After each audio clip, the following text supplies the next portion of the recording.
Baik, Bapak Ibu Saudara sekalian, kita hari ini akan melanjutkan seri kita di dalam kitab Apokrifa.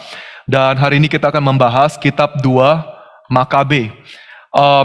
Ini adalah pertemuan kedua kali terakhirnya untuk seri ini. Jadi 2 minggu lagi saya akan membahas satu kitab lagi. Dan setelah itu kita akan masuk ke seri yang baru. Ya, di dalam seri yang baru kita akan bersama-sama membahas 10 hukum. Saya tahu kita semua pasti udah tahu tentang 10 hukum ya, tapi di dalam seri berikutnya saya mau bahas 10 hukum khususnya dari sudut pandang ancient Near East ya, timur dekat kuno gitu. Ya, kita akan mempelajari 10 hukum, kita memperbandingkannya dengan hukum-hukum atau enggak konteks cerita timur dekat kuno. Oke, hari ini kita akan membahas 2 Makabe. Dan kalau Bapak Ibu Saudara sekalian ada sedikit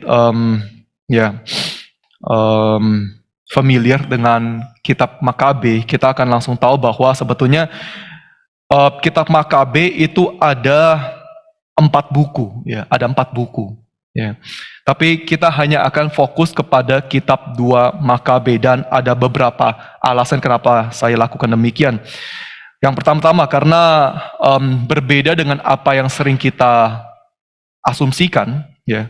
Kitab Makabe 1, 2, 3, 4 itu bukan cerita kronologis, ya. Jadi itu bukan seperti kitab Raja-Raja, kitab Samuel, kitab Tawarik bahwa di mana kita harus membaca kitab yang pertama sama kitab yang kedua gitu. Tapi kitab Makabe, 4 kitab itu sebetulnya itu lebih mirip dengan formatnya Injil gitu. Jadi itu satu cerita dengan 4 perspektif, ya, dengan 4 perspektif dan cukup menarik lah ya. Kalau kita lihat bahkan sebelum zamannya Yesus sebetulnya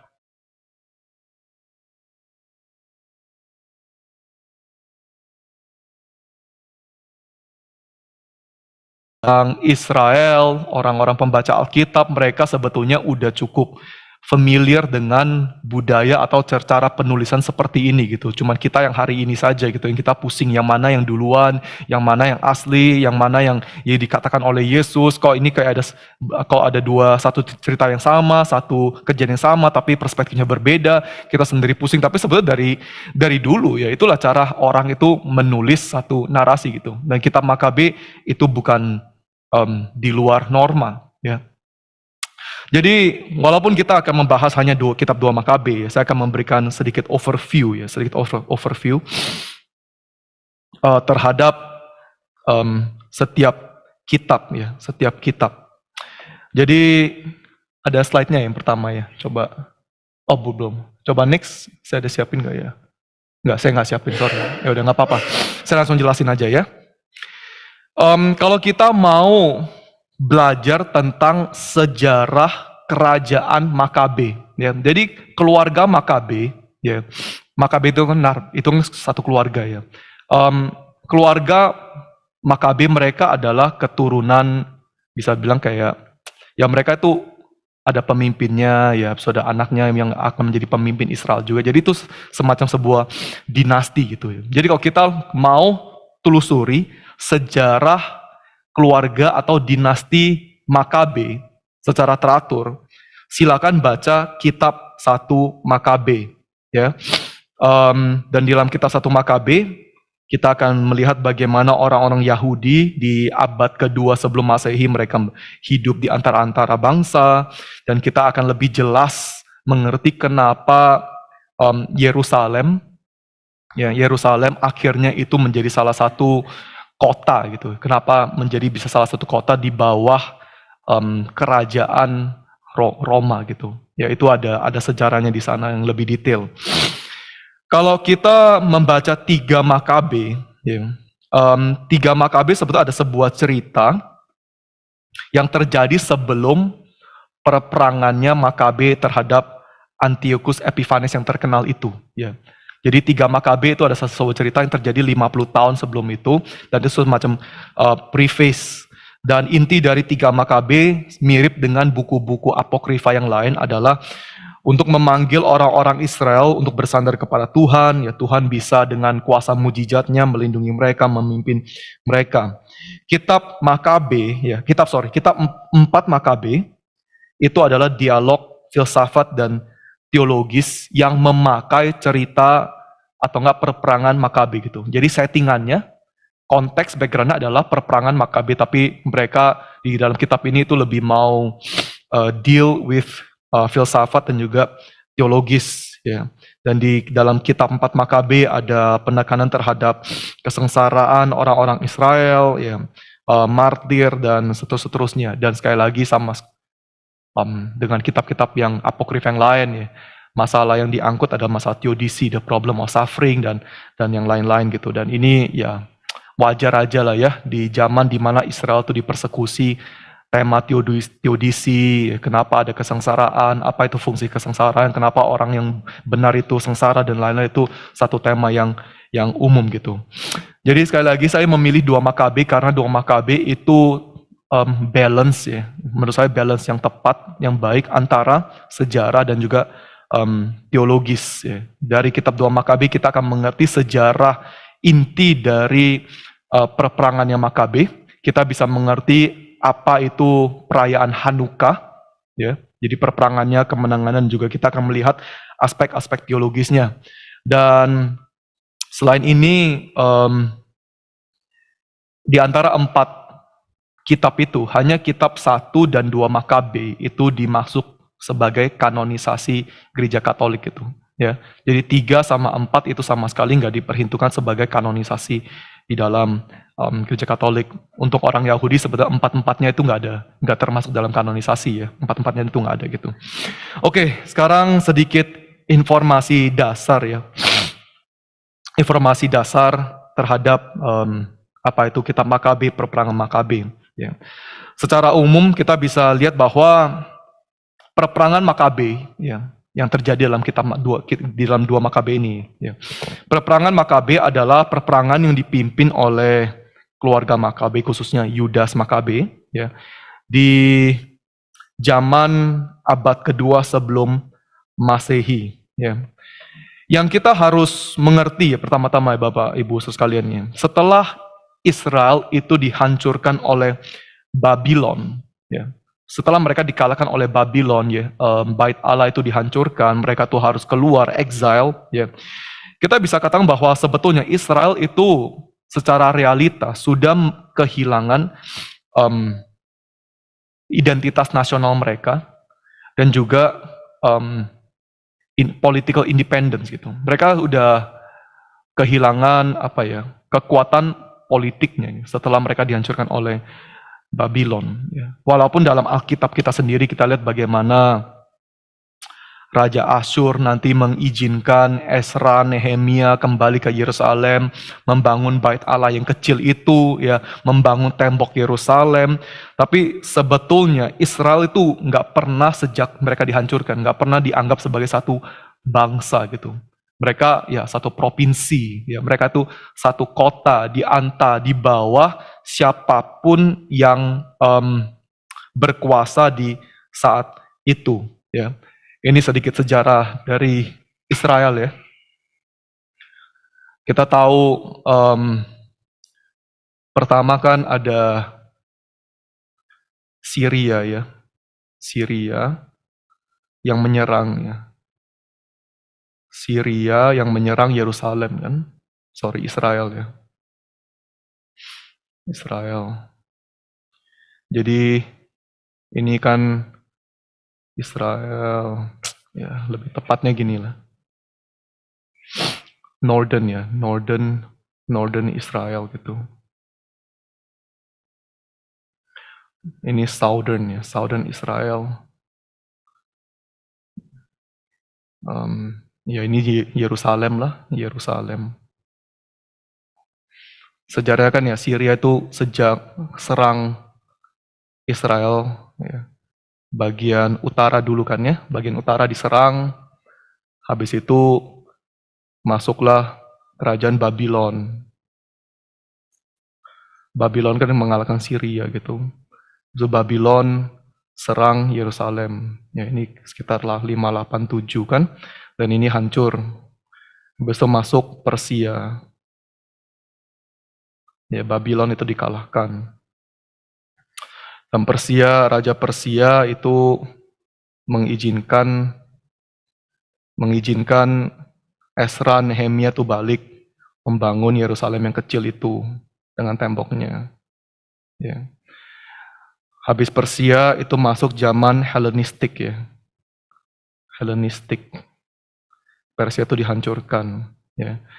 Di zamannya Helenistik ini, ya, ini didominasi oleh dua kerajaan, yaitu kerajaan Mesir sama kerajaan di Syria. Jadi kalau ini Yerusalem, di bawah kan Mesir. Ya.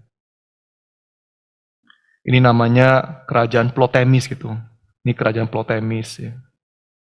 Ptolemis. Di atas kan Syria. Ya, Syria tuh bangkit lagi gitu. Ini nama kerajaan ada Seleucids ya. Seleucids. Ya. Jadi basically ya Israel di zaman pembuangan itu ya di bawah kuasa antara ini atau ini ya pingpong lah, pingpong gitu. Lihat tergantung di saat itu siapa yang lagi berkuasa. Baru nanti akhirnya semua itu dihancurkan, ya baru semua dikonsolidasi ya sampai ke barat ya. Itu Roman Empire ya. Kerajaan Roma gitu, Roman Empire ya. Jadi ini adalah konteks perperangan kitab Makabe ya. Oke, saya hapus dulu.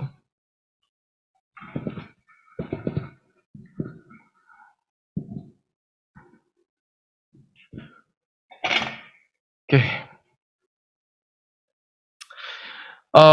Jadi kalau kita kembali ke kitab 2 Makabe secara spesifik, ya, kita akan membaca perperangan antara Antiochus Epiphanes, ya Antiochus Epiphanes, dan dia itu dari Syria, ya dari Syria, dan juga Yudas Makabe, ya Yudas Makabe, dua orang ini, ya.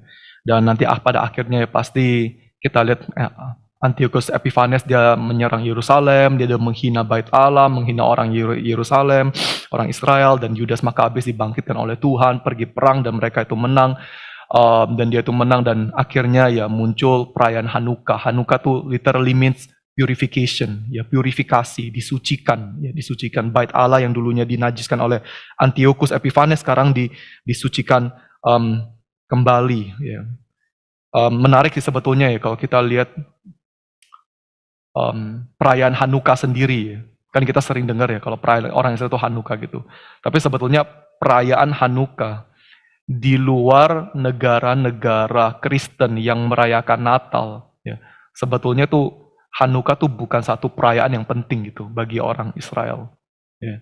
Itu penting gara-gara itu dirayakan sama-sama di bulan Desember. Jadi ketika orang Kristen itu merayakan Natal, orang Yahudi itu merayakan Hanukkah. Tapi sebetulnya dalam tradisi mereka Hanukkah itu nggak terlalu penting, it's not too significant gitu. Ya, jadi emang ketika kita membaca kitab 2 Makabe ini kita bukan cuma mau lihat Hanukkahnya, tapi kita akan lihat juga ada beberapa kontribusi teologis gitu dan khususnya tentang kebangkitan orang mati, ya, hidup yang kekal, hidup yang akan datang, ya, dan kita lihat bagaimana nanti juga ada doa kepada orang yang sudah meninggal itu semua juga dicatat di dalam buku ini. Ya. Jadi ada beberapa tanggal ya yang kita bisa kenali untuk kita lebih mengerti lagi, lebih baik mengerti kitab ini. Mungkin bisa ditayangkan, ada tanggal-tanggalnya.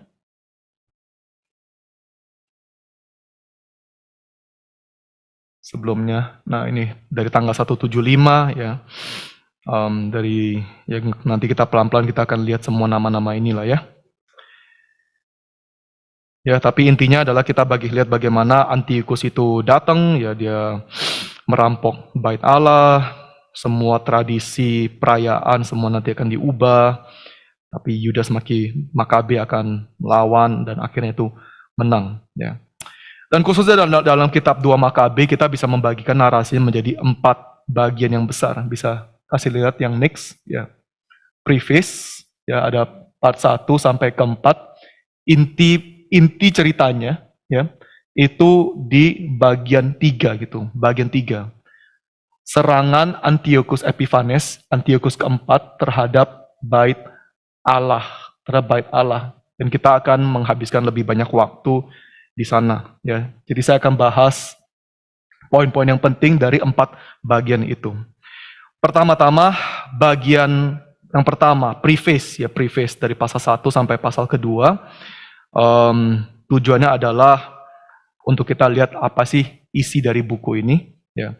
Dan di pasal pertama penulisnya itu memulai dengan menampilkan surat yang dia tulis kepada orang-orang Yahudi di Mesir, memanggil mereka, mendorong mereka juga untuk merayakan Hanukkah, untuk mengingat apa yang Tuhan sudah lakukan melalui Yudas Makabe gitu, ya.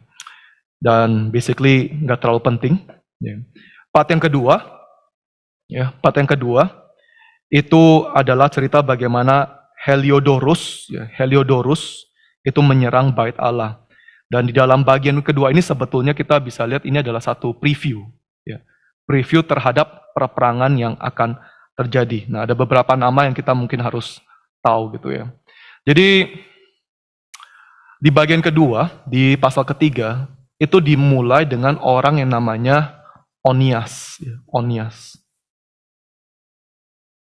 Onias 3. Dan dia adalah imam besar di saat itu.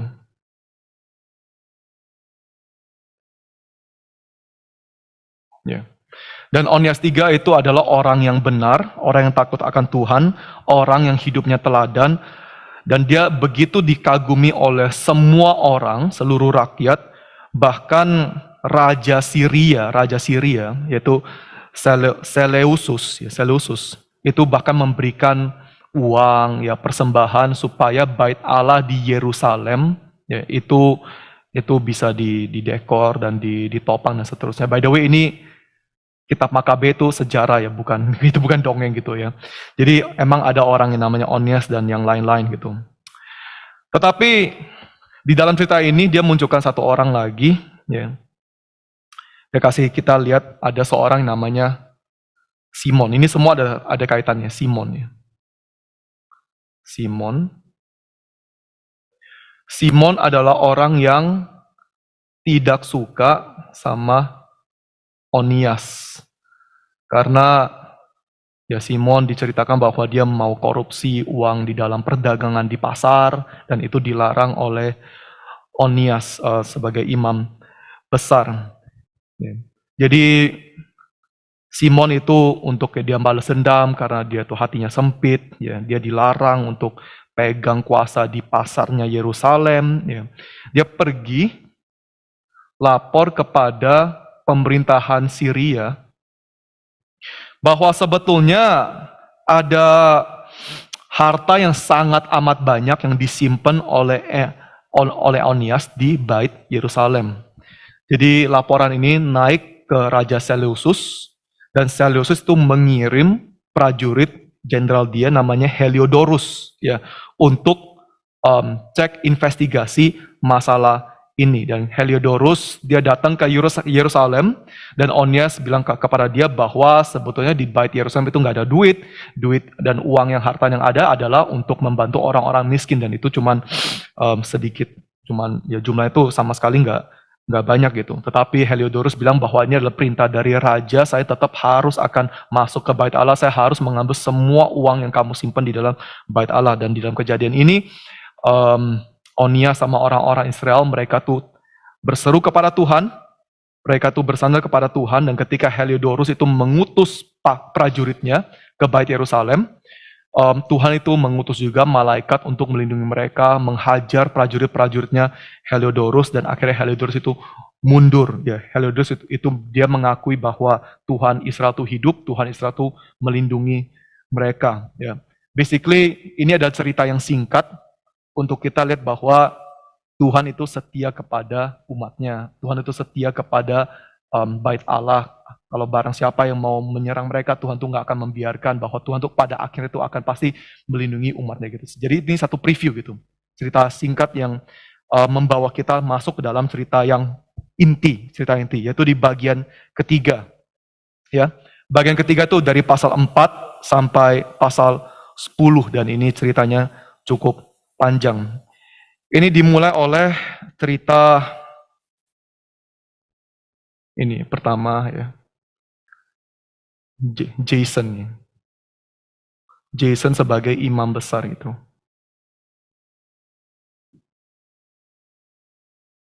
Ya. Jadi setelah Raja Syria Seleucus itu meninggal, yang meneruskan dia adalah Antiochus. Nah, ini mulai nih.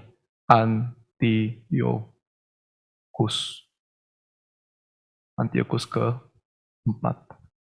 Ya. Dan Jason adalah adiknya Onias. Dan Jason adalah orang yang jahat. Ya. Jadi Jason, dia pergi cari Antiochus, dan dia membeli jabatan imam besar.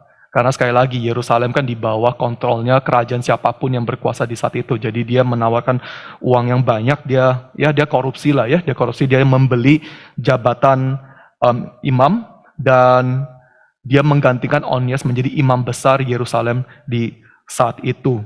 Dan kita bisa lihat bahwa periodenya Jason sebagai imam besar itu ya satu pergerakan dari Jewish religion, ya Jewish to Hellenistic itu. Ya. A Greek way of life. Jadi dia sebagai imam besar, dia mau mencoba orang-orang Israel itu untuk membuang cara hidup orang Yahudi yang lama dan mau mereka mengadopsi cara hidup orang-orang Yunani. Ya, Jason itu membangun hukum-hukum yang melawan Torah. Ya, dia membangun gimnasium. Ya, dia membangun gimnasium di sebelah Bait Allah. Ya, itu kan ada kompetisi orang itu bergulat dan lain-lainnya, dan semua orang-orang yang melayani di Bait Allah itu diarahkan untuk bekerja di gimnasium gitu. Jadi segala budaya Israel itu mau dijadikan menjadi budaya Yunani ya.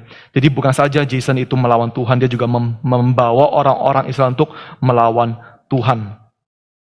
Yang kedua, ya, itu zamannya Menelaus ya, Menelaus. Ini juga imam besar gitu.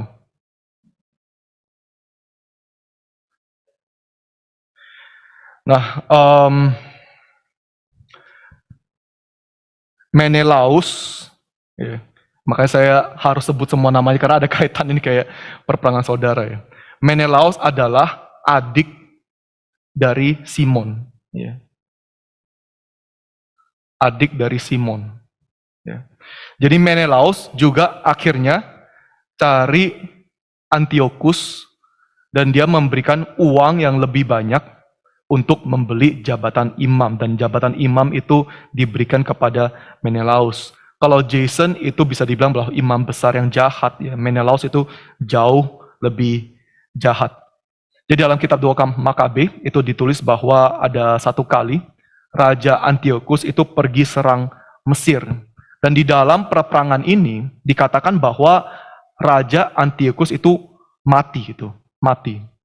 Dan di dalam kesempatan ini, Jason, ya, yang adalah adiknya Onias, dia mengambil kesempatan untuk mau mencoba menyerang Bait Yerusalem untuk mengambil kembali jabatan imam besar itu. Dia mau pergi bunuh Menelaus, tetapi dia itu gagal.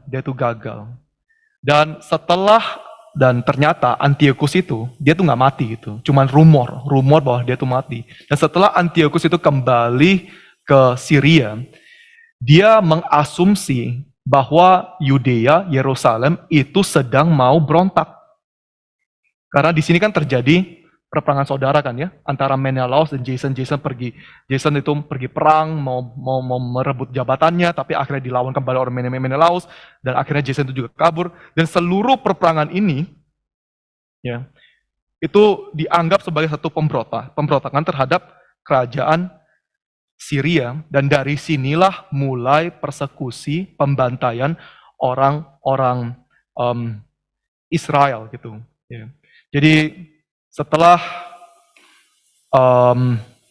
Antiochus kembali ke Syria dari Mesir, ya, dia mendengar kejadian ini, dia marah, dia langsung bawa prajuritnya pergi serang Yerusalem, dan dikatakan bahwa di dalam 3 hari dia membunuh 80.000 orang Yerusalem, gitu, orang di Israel. Ya. Dan banyak orang-orang Israel juga dia jual menjadi budak dan seterusnya. Dan ketika Antiochus datang ke Yerusalem dan dia mau masuk ke Bait Allah, dia mau merampok semua harta Bait Allah, justru Menelaus lah yang mengundang dia masuk. Oh, silahkan ya, nggak apa-apa, kamu mau ambil saja, nggak apa-apa, kamu raja. Jadi Menelaus tuh menjadi kayak tour guide-nya dia gitu. Ya. Dan kita pikir, oh setelah ini mungkin selesai semua persekusinya, tapi justru enggak. Justru sebaliknya, persekusinya itu justru tambah lama, tambah banyak, dan kerajaan Syria Antiochus itu lebih lebih keras untuk mau orang-orang Israel sekarang membuang semua budaya-budaya Israel yang kuno dan mengikuti kehidupan orang-orang Greka, orang-orang Yunani. Dan ini kita di bagian ini kita langsung setelah ini kita masuk ke dalam kesengsaraannya, sufferings ya. Of Israel gitu. Dan ini bisa dikatakan bahwa bagian yang paling terkenal di dalam kitab 2 Makabe. Ya. Di sini kita bisa lihat dicatat semua kesengsaraan yang dialami oleh orang Israel. Di sana dikatakan bahwa bagaimana bait Allah itu diubah menjadi satu bait dewa-dewa Yunani. Ya. Bait Allah itu tempat di mana prostitusi itu dilakukan. Ya. Dan Torah, hari Sabat itu semua diubah, diganti, dan mau sebisanya mungkin mengikuti cara kehidupan orang-orang Yunani. Orang-orang Israel itu dipaksa untuk merayakan ulang tahunnya Raja Antiochus. Ya. Menyembah semua dewa-dewa Yunani. Ya. Mereka nggak boleh memelihara hari Sabat, dan barang siapa yang mau taat kepada Torah itu semua akan dipersekusi, akan dihukum. Dan dia kasih contoh-contoh ya, bagaimana orang-orang yang memelihara hari Sabat itu dibakar hidup-hidup. Ya. Ditulis bagaimana 2 perempuan yang kasih anaknya tuh disunat. Ya. Disunat itu digantung langsung, dilempar dari tembok kota. Ya. Dan juga ada satu ahli Taurat yang namanya Eleazar yang nggak mau makan daging babi, dan akhirnya dia itu dibunuh. Basically kayak cerita, nggak tahu, kayak mirip-mirip kayak cerita kayak 98 gitu kali ya, dimana kita bisa lihat orang digantung, dibakar, di ini dan itu ya. Itu terjadi juga secara massal di dalam Yerusalem gitu ya, Yerusalem. Ya. Hah? Ya, kayak genosida. Tetapi ada satu hal yang mau ditekankan di dalam kesengsaraan ini. Ya. Dia memberikan kita contoh-contoh ini, bukan cuma mau lihat kesengsaraan orang-orang Israel, tapi bagaimana orang-orang setia ini, yang setia kepada Tuhan, semua tuh mati martir gitu. Ya. Dan ini poin yang penting gitu. Dia mau kasih kita lihat bahwa orang yang setia kepada Tuhan itu mati martir. Dan saya mau berhenti di sini dan saya mau bahas lebih banyak di bagian ini ya. Di dalam kitab 2 Makabe, ya, mati martir itu ada 2 fungsi teologis gitu. Ada 2 fungsi teologis. Yang pertama-tama, bagi penulis kitab Makabe, ya, Tuhan mengizinkan orang-orang Israel itu mati martir, mati bagi kebenaran, untuk mempertahankan identitas mereka. Identitas mereka. Coba bisa tayangkan nggak ya Bobby, pasal yang ke-6?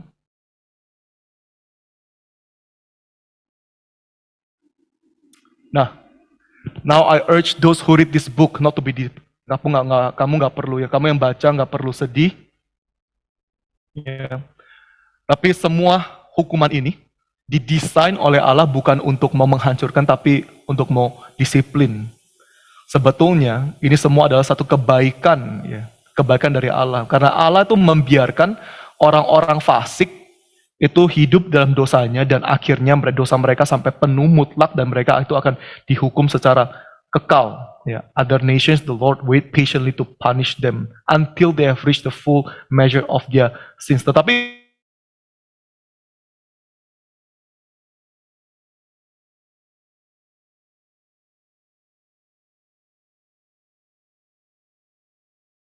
akan membuang umatnya, ya umatnya gitu. Ya dengan gampang aja ya, dengan gampang itu. Ketika orang-orang Israel bagi kitab 2 Makabe, ketika orang-orang Israel itu menderita, ketika dia harus mati martir, itu bukan berarti sekarang Tuhan itu ini artinya ya Tuhan tuh berbelas kasihan gitu. Tuhan tuh nggak mau mereka itu terjun ke dalam, nggak mau mereka terjun bebas, nggak mau mereka masuk jalan yang salah. Ya. Tuhan itu mendisiplin mereka, ya, supaya mereka tuh bisa tetap kembali kepada Tuhan. Ya. Bangsa-bangsa lain Tuhan izinkan, ya, izinkan mereka tuh berdosa, menganiaya, tapi pada akhirnya itu akan dihancurkan. Jadi dalam perspektif ini, mati martir, sengsara bagi kebenaran, itu baik, ya, karena itu cara Tuhan untuk kita jangan terjun bebas ke dalam hal yang salah dan akhirnya menolak Tuhan secara mutlak. Ya, kamu tuh ini orang-orang ini mati demi kebenaran untuk mengingatkan kamu ya bahwa kamu tuh terus tetap harus setia kepada Tuhan dan yang lain-lainnya gitu. Kedengarannya sih oke ya Bapak Ibu Saudara sekalian ya. Kita sebagai orang Kristen kan seringkali juga dengar hal seperti ini ya, bahwa kita tuh harus beriman, kita harus berjuang, kita harus terus pegang teguh terhadap iman kita. Ketika ada penganiayaan datang, kita nggak boleh mundur, kita nggak boleh kompromi, kita harus berani, kita harus menjadi teladan yang baik supaya orang lain tahu bahwa kebenaran Kristus itu berharga ya. Kalau perlu ya mati martir saja dan lain-lainnya. Basically ya ini yang digambarkan oleh 2 Makabe gitu. Tapi saya mau mengingatkan kepada kita bahwa teologi seperti ini ya, itu sebetulnya nggak didukung oleh perjanjian baru gitu. Ya, nggak didukung. Ya. Sangat menarik ya ketika kita kembali kepada Alkitab, kepada perjanjian baru. Ya. Kalau kita lihat Markus 13 ya, khususnya mulai dari ayat 14, di sana khotbah tentang akhir zaman. Yesus kan katakan, apabila kamu melihat pembinasa keji berdiri di tempat yang tidak sepatutnya. Maksud dikasih disclaimer. Para pembaca hendaklah memperhatikannya. Ya. Maksud Yesus katakan, maka orang-orang yang di Yudea haruslah melarikan diri ke pergunungan gitu, pergunungan. Kenapa Markus ada satu disclaimer ya? Para pembaca hendaklah memperhatikannya gitu. Ya. Dia kan sedang mengutip Daniel kan ya, pembinasa yang keji itu. Ya, itu ditulis dalam kitab Daniel pasal 12 ayat 11 ya. Kekejian yang membinasakan, abomination of desolation. Ya. Apa sih yang harus kita ngerti sebagai pembaca gitu? Ya Markus tulis pembaca hendaklah mengerti. Kita tuh harus mengerti apa gitu. Ya. Bagi Markus ya, pembinasa keji itu menunjuk kepada orang-orang seperti Antiochus gitu, ya. Kepada orang seperti Nebukadnezar. Ya. Ini kan yang baca orang-orang Israel kan ya, orang-orang Israel yang tahu sejarah Israel kan ya. Jadi Markus itu katakan, apabila kamu melihat pembinasa yang keji, ya, yang didumuatkan oleh Daniel ini, ya, hendaklah kamu mengerti siapa yang saya katakan gitu. Yang saya katakan adalah orang-orang seperti Antiochus, orang-orang seperti Nebukadnezar. Ketika ada orang-orang seperti Nebukadnezar yang melakukan pembantaian total, genosida dan yang lain-lainnya, ya, kalau ada orang seperti Antiochus yang sekali lagi muncul, ya, di dalam sejarah membantai kamu itu lari gitu. Dari Injil Markus, ya, pembinasa yang keji, pembantaian terhadap orang percaya yang secara massal, yang secara mutlak, itu akan terus-menerus terjadi gitu Bapak Ibu Saudara. Ya, itu akan terus-menerus terjadi. Karena udah terjadi beberapa kali juga. Nebukadnezar pernah terjadi, Antiochus juga pernah terjadi, dan kalau terjadi lagi dan akan pasti terjadi lagi, ya. Respon kamu tuh apa gitu?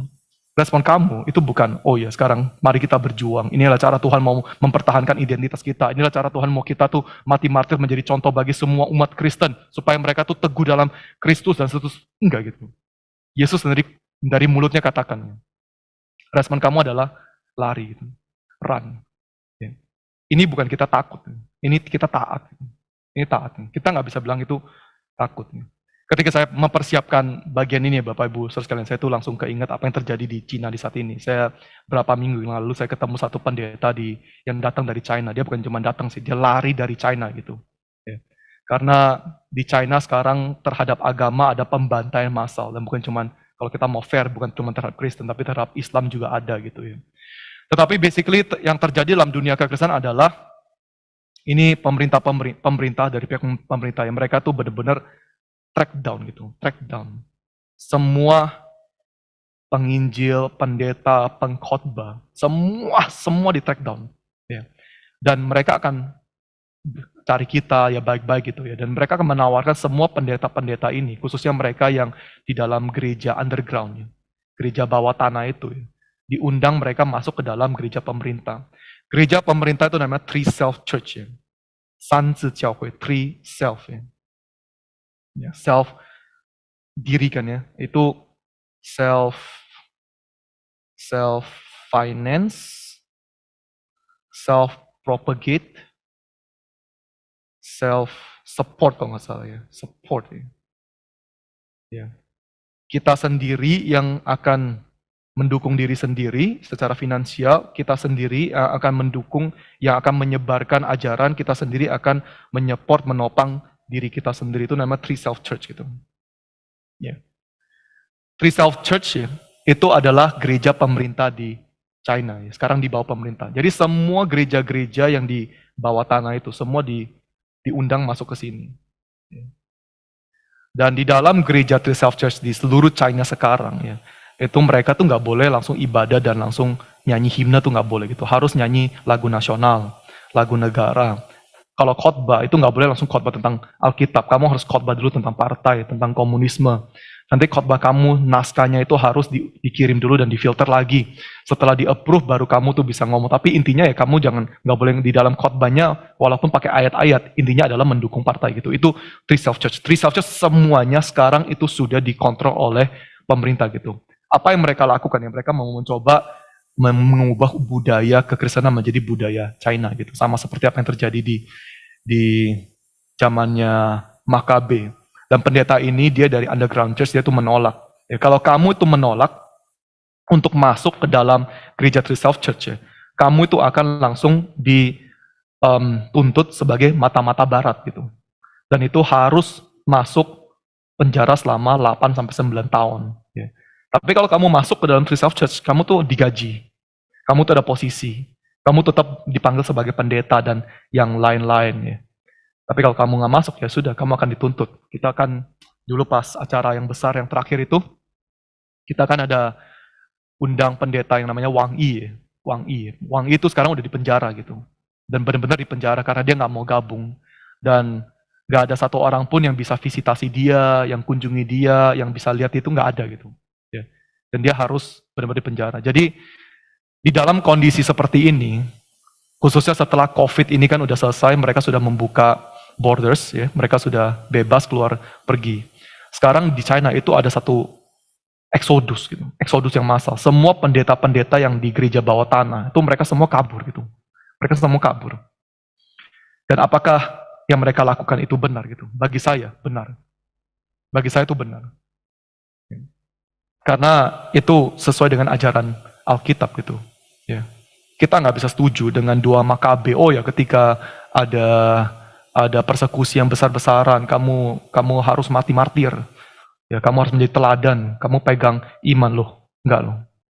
Ya, itulah kenapa kita nggak bisa terima ini sebagai kanonisasi juga gitu. Karena emang bukan firman Tuhan. Firman Tuhan terkatakan kalau kamu tuh melihat pembinasaan keji berdiri di tempat yang tidak patutnya dia berdiri, seperti Antiochus di bait Allah, seperti Nebukadnezar di bait Allah, kamu itu lari. Ya, kamu itu lari. Ya. Gak ada gunanya kamu tuh stay. Ya. Jadi ketika kita melihat orang-orang ya, yang di dalam kondisi seperti ini, mereka tuh melarikan diri, kita jangan menghakimi. Gitu. Bukan mereka takut kok. Emang firman mengizinkan mereka lakukan demikian. Bahkan Yesus sendiri mendorong gitu. Ya. Misalnya kalau di tahun 98 ada pendeta-pendeta yang lari ke Amerika gitu. Ya.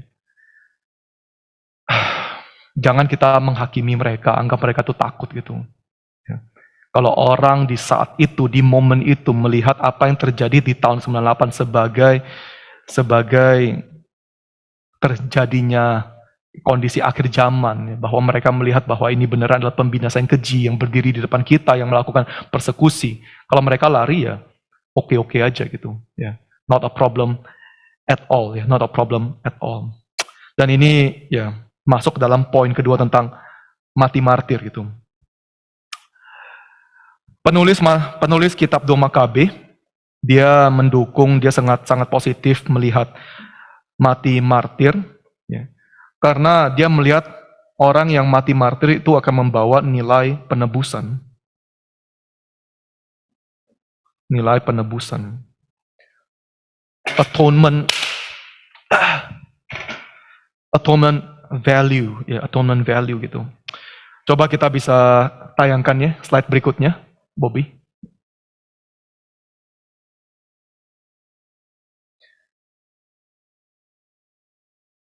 Enggak, ada satu lagi. Ini.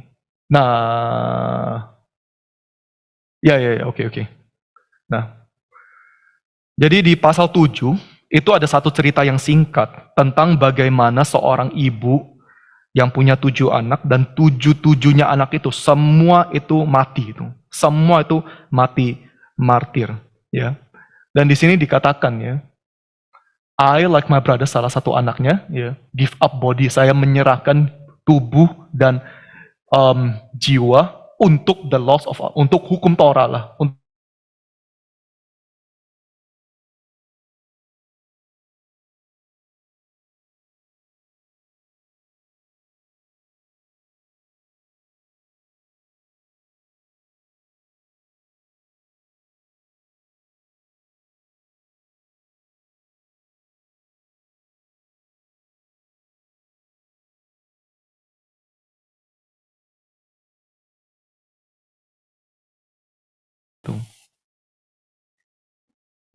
ini mirip ya.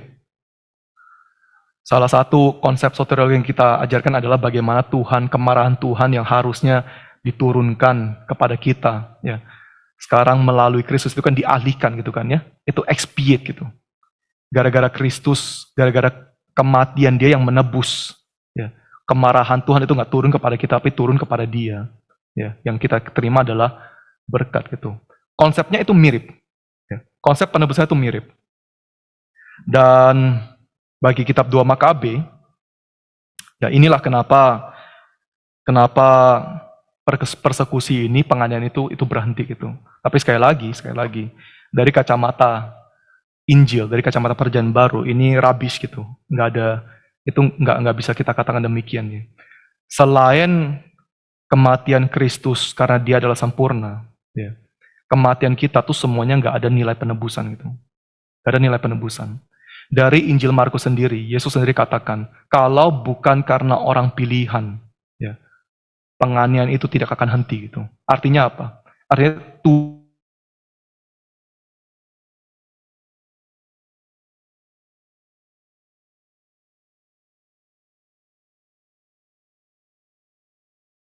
ada nilai penebusan, maka Tuhan tuh lihat, udah cukup enggak kayak gitu.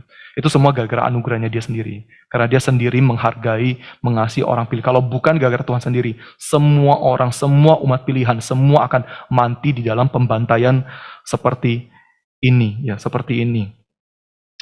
Yang saya mau tekankan ya Bapak Ibu Saudara dalam bagian ini adalah mati martir itu ya fakta lah. Mati martir itu bisa terjadi gitu. Tapi kita sebagai orang percaya, kita nggak bisa katakan, ya, kita nggak bisa sok hebat ya, sok penting itu ya. Dan percaya bahwa kalau kita mati itu ada nilai penebusannya, itu bisa membawa dampak apa, dan itu kalau kita mati bisa membawa dampak apapun, itu semua itu anugerah Tuhan gitu. Itu dalam rencana Tuhan. Ya. Kalau Tuhan memakai kematian kita untuk membawa dampak sementara, dampak kekal itu pasti nggak ada gitu.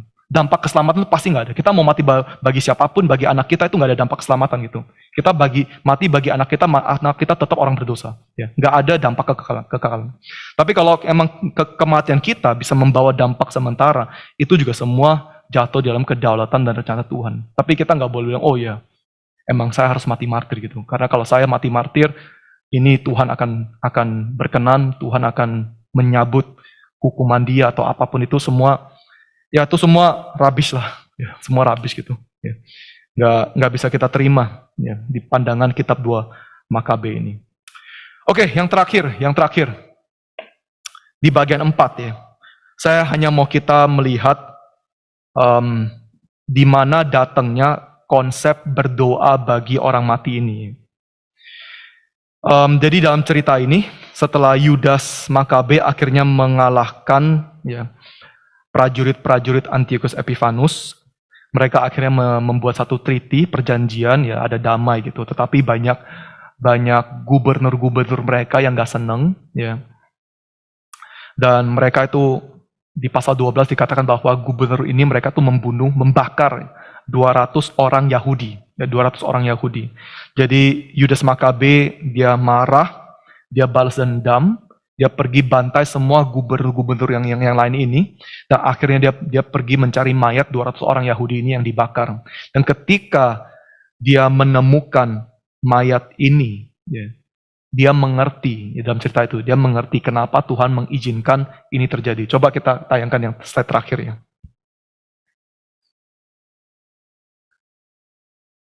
Nah, oke. Jadi dalam ceritanya, ternyata dalam 200 orang Yahudi di dalam mayatnya mereka itu, ya, ditemukan jimat gitu. Mereka tuh sedang memakai jimat ya, idols of Jamina. Dan bagi Yudas Makabe, inilah alasannya kenapa mereka diizinkan untuk dibunuh sama Tuhan gitu. Ya.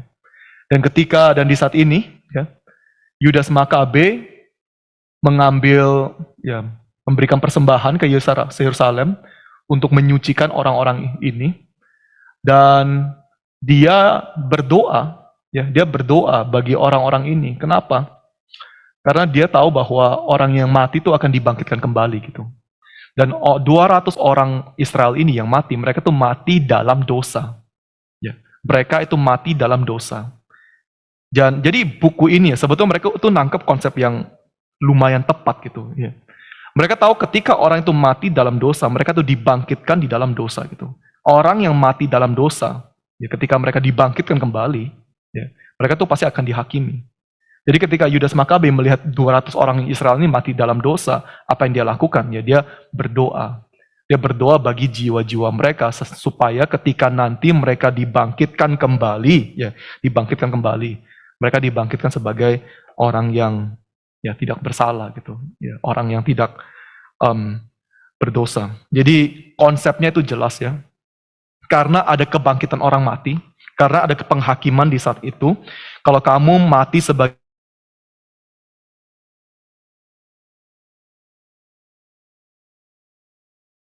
orang-orang yang mati dalam dosa ini, ya, berdoa bagi roh-roh yang sudah meninggal ini, ya. Jadi di dalam seluruh Alkitab ya, Alkitab kanonisasi dan non kanonisasi apokrifa, ini satu-satunya tempat di mana ada cerita tentang berdoa kepada roh yang sudah meninggal gitu. The only place ya. Ketika di dalam konsili Vatikan nih, bahkan orang-orang Katolik pun nggak ketemukan gitu, nggak temukan ayat-ayat pendukung yang lain nih untuk bisa membenarkan doa kepada roh gitu. Ini satu-satunya tempat. Ini satu-satunya tempat. Ya. Jadi kalau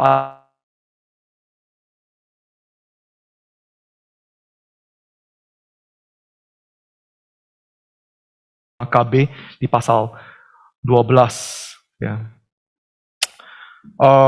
Yang kita bisa lihat di sini ya jelas lah ya. Penulis kitab 2 Makabe sekali lagi ya.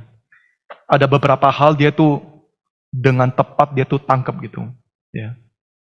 Dia tahu bahwa ada kebangkitan, ada penghakiman, yang mati itu akan bangkit kembali. Ya, karena di kitab Daniel ya juga ada ngomong tentang kebangkitan di akhir zaman kan ya, ada penghakiman juga gitu.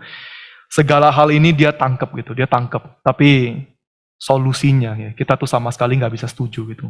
Solusinya bukan kita berdoa kepada roh yang sudah meninggal. Kalau kita bisa berdoa kepada roh yang sudah meninggal, ya sebetulnya kita nggak perlu Yesus untuk inkarnasi gitu. Yesus itu nggak perlu mati. Ya. Kalau emang kita bisa berdoa bagi dosa-dosa orang yang sudah meninggal, Benar-benar kita nggak perlu penebusan gitu. Kita doa-doain aja sih. Ya udah kita hidup-hidup aja. Nanti kita bilang sama anak kita, jangan lupa ya doain saya ya, supaya saya nggak usah masuk ke neraka gitu. Doa kepada roh ya. Secara prinsip ya Bapak Ibu, prinsip yang kita temukan dalam doa Makabe ya. Doa kepada roh yang sudah meninggal ya. Itu penghujatan kepada Kristus itu. Penghujatan. Itu menyangkali segala sesuatu apa yang Yesus sudah lakukan gitu. Karena ini bukan cuma tentang kita berdoa kepada roh gitu aja, tapi ini tentang keselamatan gitu. Ya. Itulah kenapa kita dengan jelas, tegas, kenapa kita menolak sama sekali yang namanya doa kepada roh ya, bahwa purgatori atau whatever itu nonsense gitu. Itu semua penghujatan. Ya. Ayatnya, dasarnya, prinsipnya itu semua kita temukan dalam kitab doa Makabe. Tuhan memberkati kita semua.